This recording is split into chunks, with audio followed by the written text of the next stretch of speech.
Saudi আরবের যুবরাজ মোহাম্মদ বিন সালমানের সঙ্গে বৈঠক করেছেন ইরানের পররাষ্ট্রমন্ত্রী আব্বাস আরাগচি।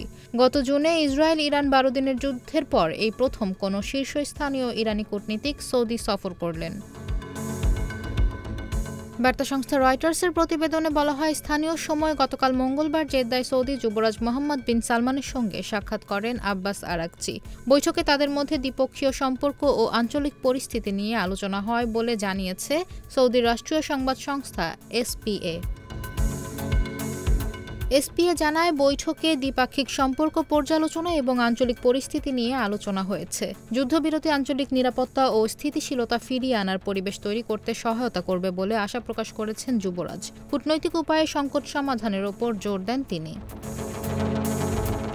এই সফরে আরাগচি সৌদি প্রতিরক্ষামন্ত্রী খালিদ বিন সালমান ও পররাষ্ট্রমন্ত্রী ফয়সাল বিন ফারহান আল সৌদের সঙ্গেও সাক্ষাৎ করেন। ইরানি পররাষ্ট্রমন্ত্রীর মুখপাত্র ইসমাইল বাঘাই জানান, সৌদি যুবরাজ ও অন্যান্য শীর্ষ কর্মকর্তাদের সঙ্গে পররাষ্ট্রমন্ত্রী আরাগচির আলোচনা ফলপ্রসূ হয়েছে।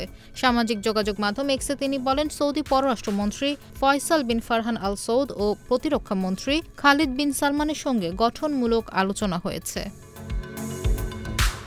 ইসরায়েলের সঙ্গে সংঘাত এবং যুক্তরাষ্ট্রের মাধ্যমে যুদ্ধবিরতির পর তেহরান ও রিয়াদের মধ্যে সম্পর্ক উন্নয়নের ধারাবাহিকতা বজায় থাকায় এটি একটি গুরুত্বপূর্ণ কূটনৈতিক অগ্রগতি হিসেবে দেখা হচ্ছে। গত ১৩ জুন ইরানে আকস্মিক বিমান হামলা চালায় ইসরায়েল। এতে ইরানের শীর্ষ সামরিক কর্মকর্তা ও পরমাণু বিজ্ঞানী সহ বহু বেসামরিক মানুষ নিহত হন। এর জবাবে ইসরায়েলে ক্ষেপণাস্ত্র হামলা চালায় ইরান। সেখানেও হতাহতের পাশাপাশি বড় ধরনের ক্ষয়ক্ষতি হয়। ১২ দিনের হামলা পাল্টা হামলার পর যুক্তরাষ্ট্রের মধ্যস্থতায় যুদ্ধবিরতিতে সম্মত হয় ইরান ও ইসরায়েল।